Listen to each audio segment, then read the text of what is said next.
কি? হ্যাঁ, এত চিৎকার চেঁচামেচি করছেন কেন? উনাকে আপনারা চিনেন? আর এই যে তুমি, মানলাম তোমার সাথে আমার ঝগড়া হয়েছে, এই জন্য তুমি আমাকে এইভাবে ফাঁসাতে চাচ্ছ। আজকে তোমার খবর আছে, বাসায় চলো। চলো গাড়িতে ওঠো। আপনারা তো ঠিক বলতে চিনি না। মানলাম আমি একটু বেশি শপিং করে ফেলেছি, এই জন্য তুমি এত রাগ দেখাবে? এই আপনিই বলুন, বউ হয়ে আমি একটু বেশি শপিং করে ফেলেছি, এই জন্য কি স্বামীর এত রাগ দেখানো মানায়? বলুন। এই ভাই আপনি বলুন। না না না ভাই, বাসায় যান। মিথ্যা কথা বলতেছে। উনি আমার অ্যাক্সিডেন্ট করেছে। আপনি আমার হাজবেন্ড, আমার সাথে ঝগড়া করে বাসা থেকে চলে এসেছেন। আসলে আপনার স্বামী আপনি আমার হাজবেন্ড। বাসায় নিয়ে যাওয়ার আগে এখনই হসপিটালে নিয়ে যান।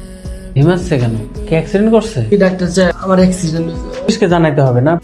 কর্মকাণ্ড দেখে কি মনে হচ্ছে জানেন? আমি অ্যাক্সিডেন্ট না, আমি মার্ডার করে উনার লাশ নিয়ে এসেছি আপনার কাছে। হাজবেন্ড আমার সাথে ঝগড়া করে উনি ছাদ থেকে একটু লাফ দিয়েছিল, তারপর একটু পায়ে ব্যথা পেয়েছে। আপনি কোনো মতো একটু ব্যান্ডেজ ফ্যান্ডেজ করে দিন। হাজবেন্ড ওয়াইফ কেস, সেটা তো আগে বলবেন। তাহলে আপনি চলে যান। যাবো মানে? আপনি না একটু আগে পুরো দুনিয়ার সামনে আমাকে জামাই বানিয়ে দিলেন, আপনার এখনই পল্টি মারছেন। তখন তো পুলিশ সামনে ছিল, আর এদিকে আমার লাইসেন্সও ছিল না, অনেক বড় ঝামেলাও হতে পারতো।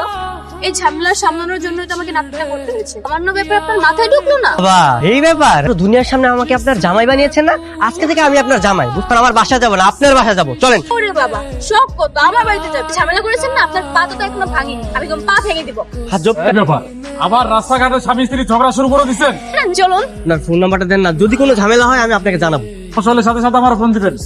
শ্রীমা, এটা যদি এখন না হতো, গরিবও হতো, আমি কিন্তু আমার মেয়েকে ওর হাতেই তুলে দিতাম। ওয়ালাইকুম শাশুড়ি আম্মা। আসসালামু আলাইকুম শ্বশুর আব্বা। তোর মেয়ে তো সত্যি সত্যি বিয়ে করে এনেছে। জুথি, শেষ পর্যন্ত তুই তোর কথা রাখলি, পছন্দের বয়ফ্রেন্ডকে বিয়ে করে ফেললি। না বাবা, ও আসলে আমার বয়ফ্রেন্ড না। আরে কয়টা বয়ফ্রেন্ড?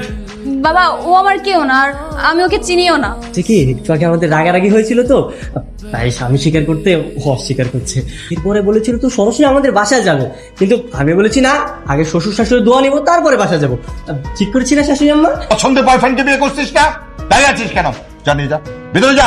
চল, চেষ্টা করো। কি বুঝবো? তুই আর আমাদের কি বুঝাবি? যা বুঝানো তা তো বুঝাইছিস। যা ভেতরে যা, যা। আর মেয়ে যে ছেলেটাকে পছন্দ করে সে তো তুমি না। কে? মানে এই মানে করতে হবে না, আসল কাহিনী কি সেটা বলো। আসলে উনি আমার পরিচিত না, আমি অপরিচিত। আর আমি ঢাকায় নতুন এসেছি। উনি আমাকে অ্যাক্সিডেন্ট করেছিল, আমি পায়ে অল্প একটু ব্যথা পেয়েছি।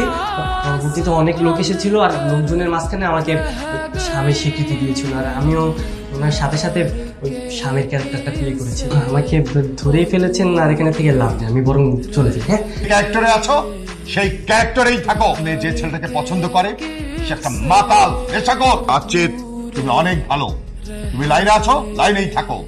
হ্যালো, কোথায় তুমি? আমি যেখানেই থাকি না কেন, তুমি কই? শুনলাম তুমি নাকি বিয়ে করে জামাই বাসায় নিয়ে গেছো।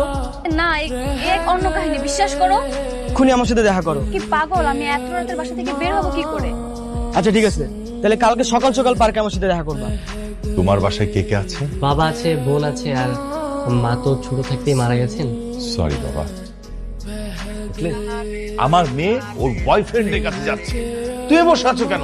আরে যাও, গিয়ে একটা ঝামেলা পাকাও। হ্যাঁ হ্যাঁ, অবশ্যই। তুমি আবার কি শুরু করলে? আমি তো কিছুই বুঝতে পারছি না। আরে কাটা দিয়ে কাটা তুলছি। আমার মেয়ের মাথা থেকে ভূত নামানোর এটাই হচ্ছে মোক্ষম অস্ত্র। আমি জামাই নিয়ে ঘুমাচ্ছি না নাকি? তুমি এসব কি বলছো? দেখো, আমার সাথে একদমই নাটক করবে না। আমি সব খবর পাইছি, তুমি নাকি বিয়ে করছো। আরে না না, এগুলো তোমাকে কে বলেছে? এটা সব মিথ্যে, আর এটা একটা অ্যাক্সিডেন্ট। আরে বউ, তুমি এখানে ওনার সাথে দাঁড়িয়ে আছো, আর ওদিকে শ্বশুর মশাই তোমাকে খুঁজে বেড়াচ্ছেন। বাবা, তার মানে এইটা তোমার জামাই? আবার শ্বশুর মশাই বলছে, তার মানে সবকিছু ফ্যামিলি পর্যন্ত জানে? আরে ভাই, আপনি ফ্যামিলি নিয়ে পড়ে আছেন, এই বিষয়ে তো এলাকার সবাই জানে। আপনার যদি বিশ্বাস না হয়, আপনি পুলিশ স্টেশনে যান না, পুলিশে গিয়ে বলবেন, পুলিশ আপনাকে সাক্ষী দিবে। ডাক্তারকে গিয়ে বলবেন, ডাক্তার আপনাকে সাক্ষী দিবে। শ্বশুর শাশুড়ির কথা তো পাচ্ছি। না না নীলা, বিশ্বাস করো, ওর সাথে আমার কোনো বিয়ে হয়নি। আর তুমি যদি বিশ্বাস না করো তাহলে আমার বাবাকে ফোন দাও। আমি নিলয়, আপনারা নাকি জ্যোতিকে বিয়ে দিয়েছেন? হ্যাঁ দিয়েছি তো, কালকে আমরা নিজেরা দাঁড়িয়ে থেকে আমার মেয়ের বিয়ে দিয়েছি। তুমি থাকো তোমার জামাই নিয়ে, আজকে থেকে আমাদের ব্রেকআপ। নীলা, নীলা,